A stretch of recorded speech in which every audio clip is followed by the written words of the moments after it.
Bismillahirrahmanirrahim. Assalamualaikum warahmatullahi wabarakatuh. Pada kesempatan kali ini kita akan belajar pemrograman, yaitu dasar dari pemrograman.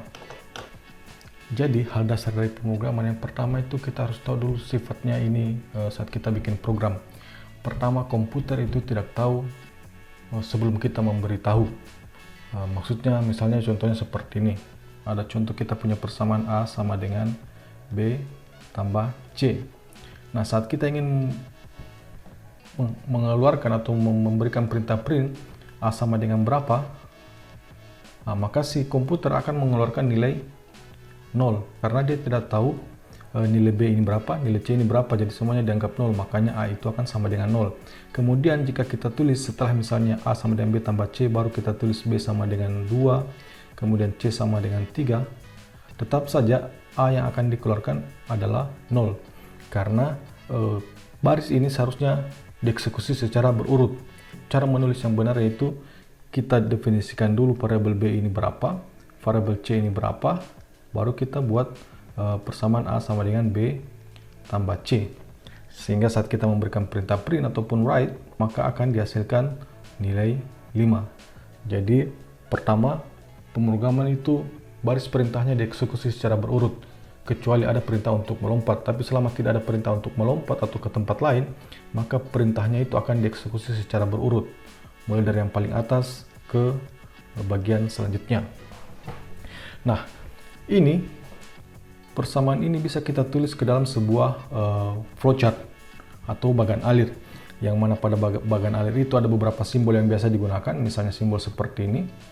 Ini biasa mengisyaratkan mulai ataupun berhenti.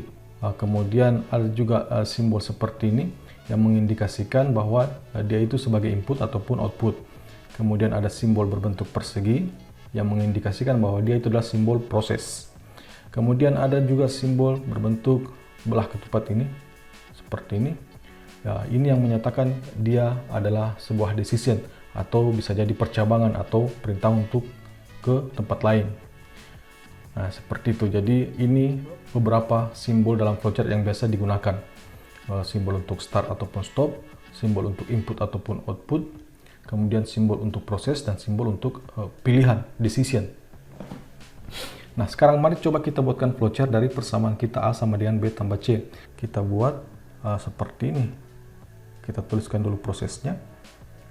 A sama dengan B tambah C. Jadi A ini akan memproses penjumlahan dari B tambah C, di mana B dan C ini harus kita definisikan atau kita input terlebih dahulu, sehingga sebelum proses tersebut kita harus membuat simbol input, yaitu B sama dengan 2 dan C sama dengan 3. Nah, di sini kita tambahkan simbol start. Kemudian di sini kita berikan lagi simbol output, yang mana nilai yang di output itu adalah nilai A. Kemudian program dibuat berhenti. Nah, di dalam Pascal, pertama yang harus kita lakukan adalah kita perlu mendeklarasikan variabel-variabel yang kita gunakan ini, B, C, dan A. Jadi kita bisa menuliskan var, kemudian kita tulis A, B, dan C ini karena nilainya bilangan bulat, kita deklarasikan saja sebagai integer, titik koma. Kemudian setelah itu baru kita masuk ke begin.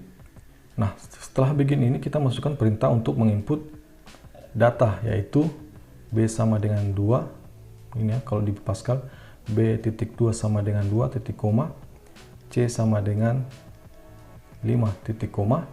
Nah, setelah itu baru kita melakukan penjumlahan, yaitu A sama dengan B tambah C titik koma, dan kita ini ya, dan ini adalah perintah untuk write ln. Kita outputnya itu adalah variabel A titik koma, terus kita tulis perintah stopnya, yaitu n titik. Ya, jadi seperti itu prosesnya. Mulai dari persamaannya, kemudian kita rubah dia menjadi sebuah bagan alir, dan perhatikan urutan-urutannya.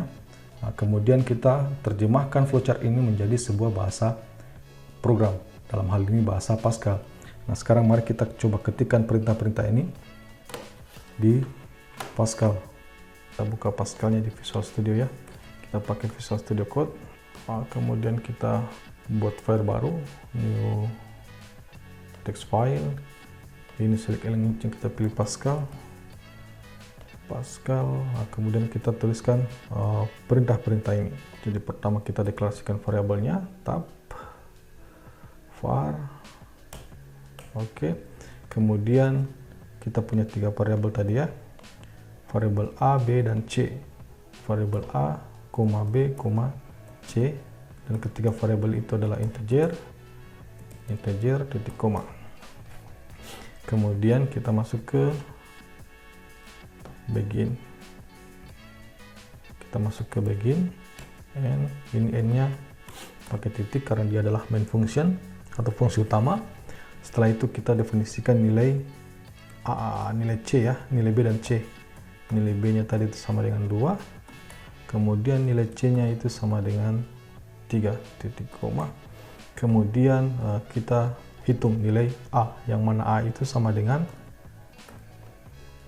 B tambah C titik koma. Nah, sekarang kita tuliskan perintah write-nya. Write ln.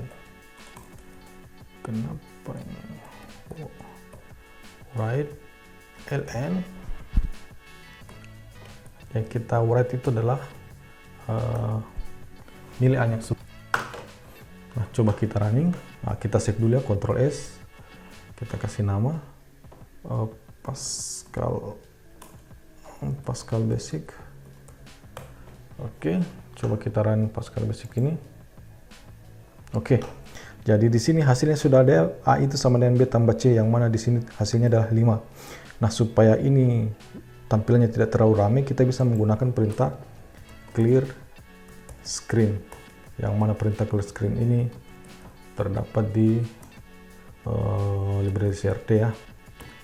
Coba kita running ulang, Ctrl save dulu, Ctrl S, kemudian kita running. Nah, sekarang hasilnya jadi lebih bersih, langsung keluar sama dengan ini, langsung nilai 5-nya. Nah, sekarang nilai B dan C ini bisa kita input secara interaktif menggunakan perintah read ln.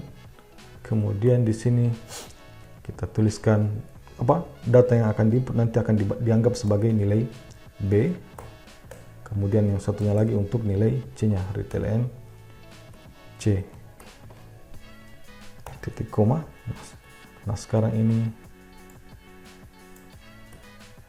kita kasih komen saja, maksudnya tidak aktifkan atau tidak dieksekusi, atau kita hapus saja ya. Sekarang kita save, Ctrl S, terus kita running. Nah, sekarang kursornya akan berhenti, jadi dia akan meminta nilai B-nya dulu. Misalnya kita masukkan nilai B-nya adalah 2, kemudian nilai C-nya adalah 3, maka keluar hasilnya 5 ya. Nah, ini kan misterius, 2, 3, 5 ini kita tidak tahu apa, kita bisa menambahkan keterangan sebelumnya. Jadi kita berikan perintah write. Perintah write-nya itu adalah input nilai B titik 2 spasi titik koma. Begitupun yang di bawahnya, Ctrl C, input nilai C. Kemudian di sini di write-nya ini kita bisa tuliskan, berikan tanda kutip, hasil penjumlahan A tambah B tambah C, B tambah C titik 2 koma A. Nah, coba sekarang kita save, kita running. Oh iya, ini pakai apostrof, bukan pakai quotation ya, tapi pakai apostrof.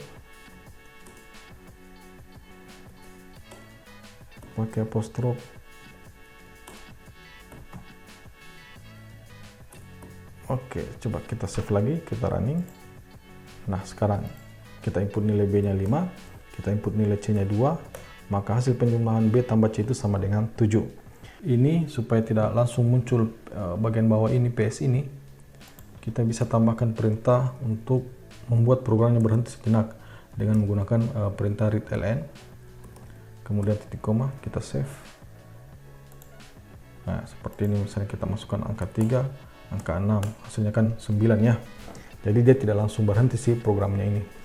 Oke, itu. Jadi begitu tadi proses bagaimana sebuah persamaan kemudian kita terjemahkan ke dalam sebuah bagan alir atau flowchart, dan flowchart ini kita terjemahkan menjadi sebuah susunan bahasa program di Pascal.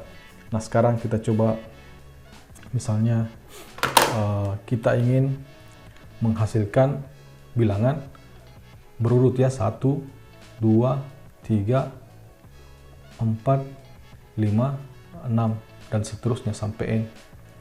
Nah, untuk menghasilkan bilangan ini kan sebetulnya sederhana saja. Kita bisa tulis misalnya ini I sama dengan I tambah 1, karena dari 1 ke 2 ini kan selisihnya 1, dari 2 ke 3 selisihnya 1.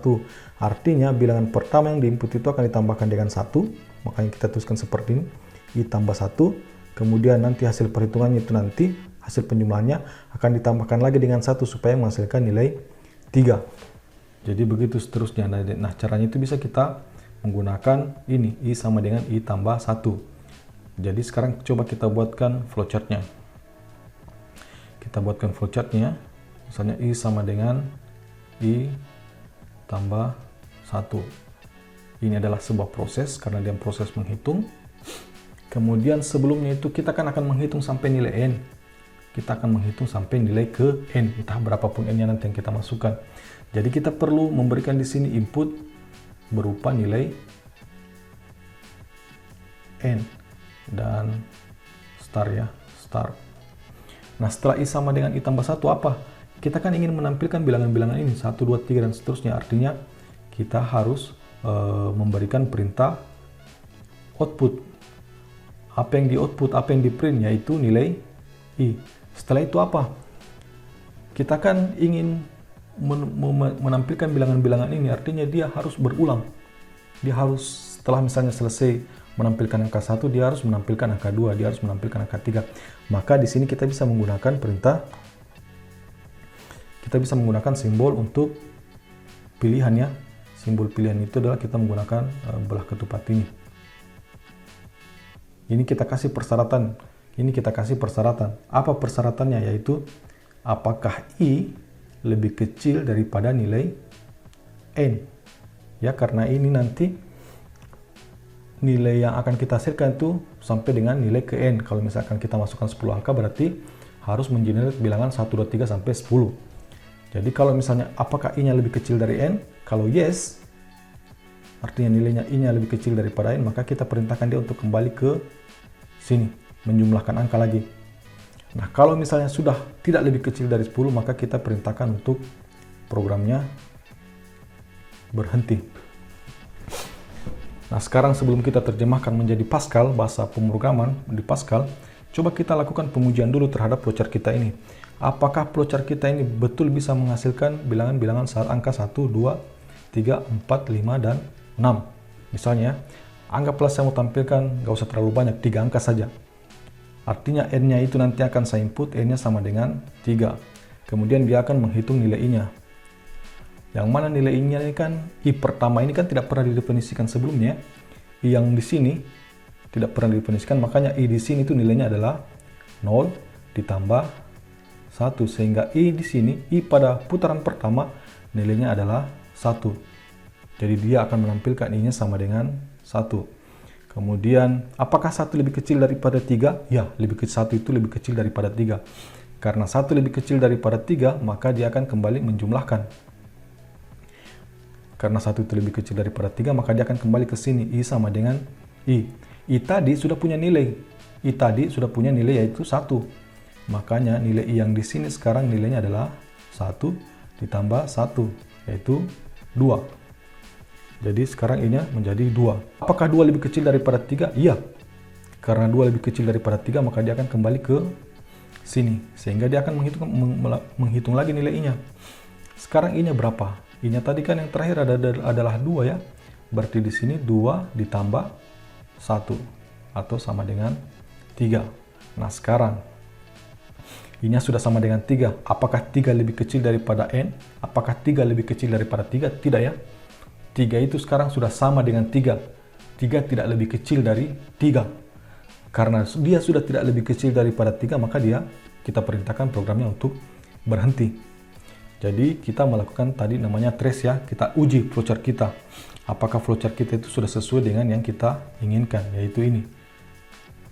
Karena flowchart kita sudah sesuai, maka kita sekarang bisa bikin Pascalnya. Yang pertama kita lakukan, kita cek dulu variabel-variabel apa yang ada. Di sini ada variabel N dan ada variabel I. Yang mana N dan I ini tadi bilangannya bulat semua ya. Bilangannya bulat semua, maka kita bisa menggunakan nanti var N, I, artinya variabel N dan variabel ini kita definisikan dia sebagai tipenya adalah integer. Titik koma. Jadi seandainya ini bilangannya adalah bilangan pecahan, bilangan desimal misalnya 1,2, 1,3 atau ada komanya, maka kita deklarasikan dia sebagai real ya. Itu. Jadi karena ini bilangan bulat semua, kita pakainya integer. Lanjut. Nah, setelah kita mendeklarasikan variabelnya, kita mulai ke beginnya ini. Kita mulai ke begin. Kemudian jadi kita terjemahkan satu persatu ya. Begin, kemudian setelah itu kita perintahkan untuk menginput nilai N-nya. Kita pakai read ln saja, kita menginput nilai N-nya, titik koma. Setelah nilai N-nya kita input proses selanjutnya adalah ini mengeksekusi si proses ini, yaitu I sama dengan I titik 2, I sama dengan I plus 1 titik koma. Setelah itu kita masuk ke tampilkan hasil perhitungan I. Jadi kita tulis di sini write ln ya. Nggak usah write. Kita pakai write biasa saja. Di sini kita write I. Jadi nilai ini akan kita tampilkan sesuai dengan flowchart ini. Kemudian di sini kita pakai if I lebih kecil daripada N dan apa ya, misalnya dan kita bisa pakai perintah go to kemana gitu. Nah, go to ini kita bisa pakai label, misalnya di sini labelnya kita kasih 1 ya. Kita perintahkan dia kembali ke 1, yang mana 1 itu adalah ini. 1 itu adalah ini, kita pakai titik 2 nanti di sini. 1. Kemudian label angka 1 ini bisa apa saja sebetulnya. Label 1 ini harus kita deklarasikan di atas. Kita beritahukan si program, sekali lagi program itu tidak tahu apa-apa kecuali kita beritahu. Jadi kita deklarasikan 1 ini sebagai sebuah label sebelum var ya, label 1 titik koma. Nah, sudah. Jadi kalau misalnya I lebih kecil daripada N dan nilainya true, maka dia akan kembali ke sini. Nah, kalau tidak, kita perintahkan programnya untuk N saja, titik. Nah, sekarang coba kita tulis program ini. Kita bikin file baru saja lagi ya. File, new text file, kita pilih Pascal. Yang pertama kita tuliskan ini. Labelnya dulu. Label 1 titik koma.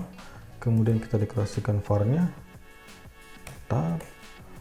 Kita tulis tadi N, I titik 2 integer titik koma, kemudian kita masuk ke begin. N ini karena dia adalah main function, kita pakai satu titik. Kemudian tadi kita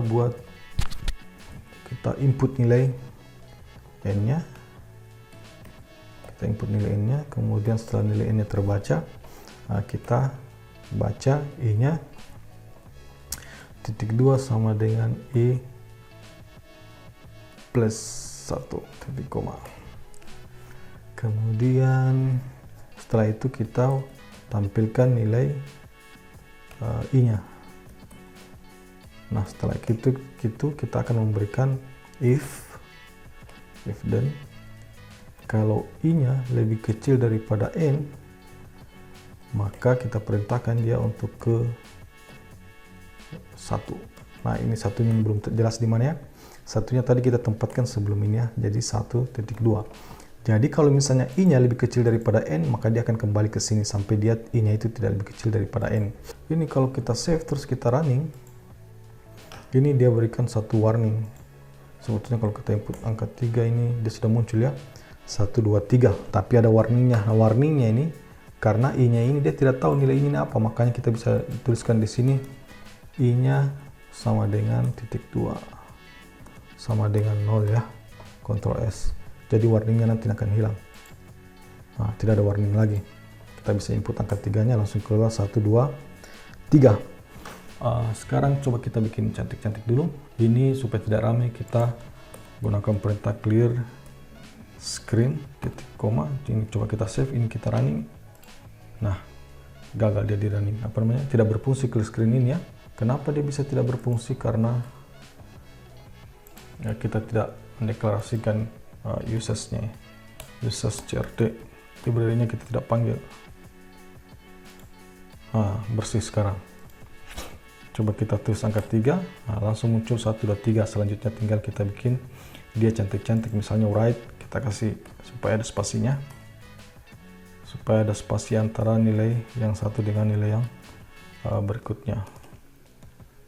Quotation-nya, koma, kasih quotation supaya ada spasinya, Ctrl S. Coba kita running sekarang, kita masukkan angka 3. Nah, sudah ada ya, 1, 2, 3. Jadi sudah sesuai dengan yang kita inginkan, yaitu menampilkan angka 1, 2, 3 sampai N. Coba di sini saya running ulang. Misalnya saya masukkan angka 10, enter. Jadi dia sudah 1, 2, 3, 4, 5, 7, 8, 9, 10. Jadi sekali lagi tadi itu prosesnya dari ada yang kita inginkan untuk menampilkan angka seperti ini. Kemudian kita tahu caranya untuk menampilkan angka seperti ini, yaitu kita jumlahkan setiap angkanya dengan 1. Jadi kita tulis di sini I sama dengan I tambah 1. Kemudian kita buatkan flowchart-nya, yang mana sebelumnya itu kita harus tentukan nilai N-nya. Makanya kita buat di sini start, kita input nilai N-nya, kemudian kita generate bilangan-bilangan ini. Setelah itu kita tampilkan hasil generate-nya. Terus kita bikin dia kembali kalau misalnya nilainya itu belum sama dengan N. Kalau sudah sama dengan N, maka dia akan berhenti. Setelah flowchart-nya jadi, kita uji dulu flowchart-nya ini sudah benar apa tidak. Cara mengujinya dia melakukan trace. Kita coba-coba input nilai N-nya, kemudian dan seterusnya sampai kita yakin bahwa flowchart ini oke, bisa menghasilkan apa yang kita inginkan. Setelah itu kita terjemahkan flowchart ini menjadi sebuah bahasa pemrograman Pascal. Kemudian setelah Pascalnya jadi, kita bisa memberikan tambahan-tambahan lagi. Kita bisa membuat program kita jadi lebih cantik. Misalnya kita kasih di sini write input jumlah data, pakai quotation-nya, input jumlah data titik 2 titik koma, Ctrl S. Jadi kalau kita running, nah seperti ini. Jadi ada cantik-cantiknya.